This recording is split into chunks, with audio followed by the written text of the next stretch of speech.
I think there's an epidemic of loneliness overall. And it's something we've touched on the podcast a little bit before, and we're going to continue to have conversations about it because I think it's increasingly more important for our generation because we feel like we're connected to people, but simultaneously our connections are less strong than ever before.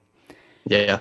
And of course it varies. Like I would say, from an outsider's perspective, of course, looking at how people engage with your content, there are definitely some folks who like really mess with your stuff. Like they really like it.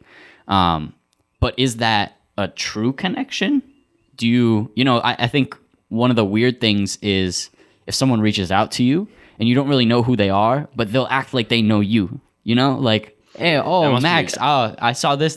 Oh man, that's so cool. Like, what you doing today? Some dude just pulls up to your house.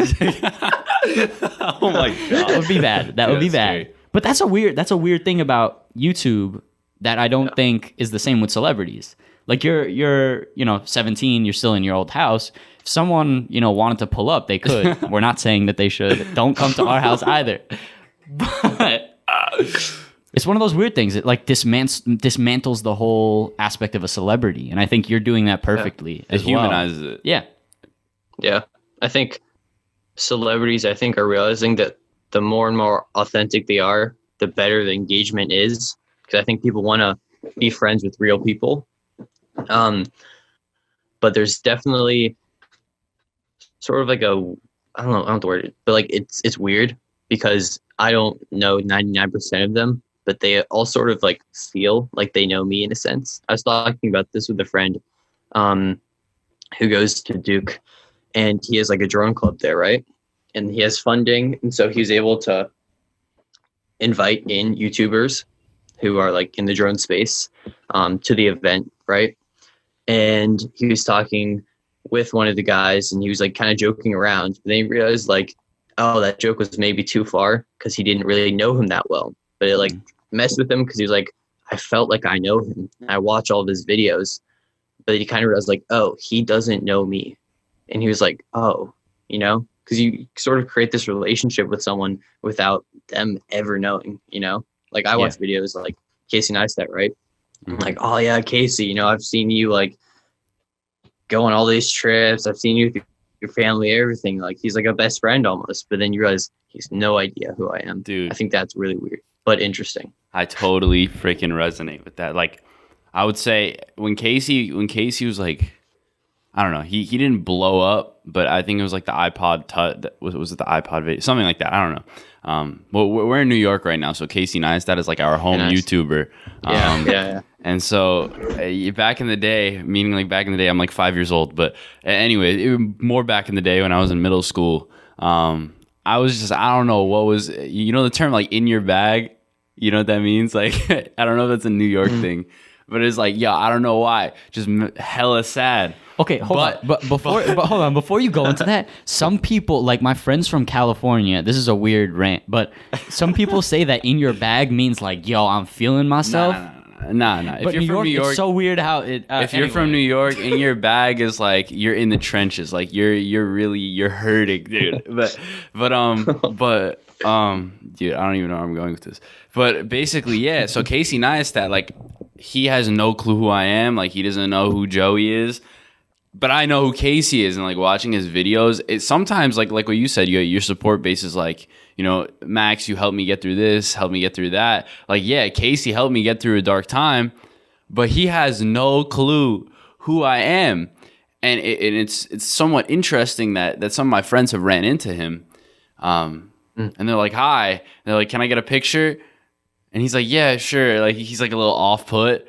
Yeah. And then he leaves. And it's just like, it's such a weird feeling. Like, you connect with somebody, it's so one-sided, but at the same time, it seems like such an intimate relationship, I think it's really eerie because you're creating a one-sided relationship, which I think has never really existed in the past, maybe, of humanity. Maybe not. I don't know. But then one layer like crazy, from that. Crazy people, kind of like, if you talk to yourself, you can kind of. That's true.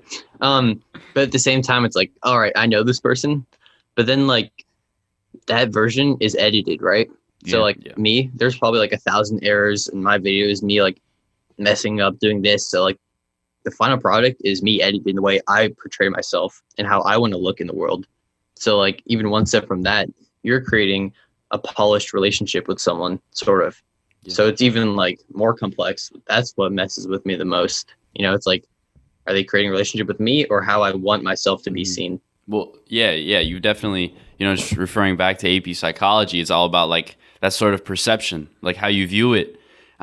Their final product is definitely not like for our podcast. I know we try and be as raw and as unedited as possible, but when push comes to shove, like we still edit the videos or audio pieces. We still put in a lot of work into the product, which we're trying to refine.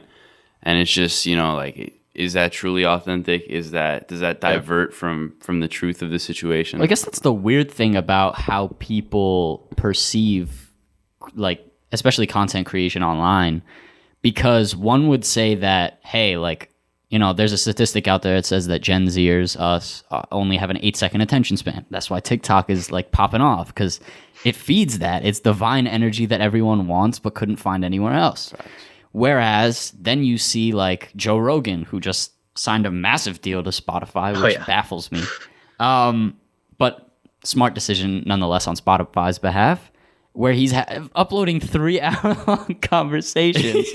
I swear I've never made it through an entire one of them, but people will listen to the entire thing. Yeah, I think that the clips get more views than the actual. Well, that's what I'm saying. That's like the weird. It's like catering to different groups. I think that's what's so interesting about. In some respects, it's like freelance marketing.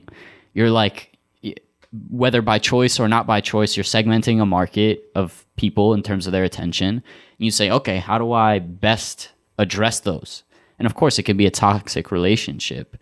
But one thing you mentioned before that I want to kind of touch on a little bit more is you mentioned that you don't think that this one-sided relationship has existed before in the same sense.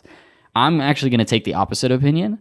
I think it's always existed. I think every writer, every celebrity, I mean, in the past, like, think like Shakespeare, whether or not he actually existed or not, because there's whatever debate about that. English teachers out there, you can debate that.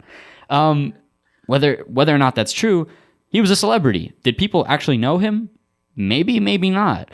But, his sonnets, his plays, people really resonated with that stuff. And they said, hey, like, dude, I understand you. Like, I feel you. Like, that Sonnet 376 with, like, all about love to the princess. Like, dude, like, that hit my heart, That slapped.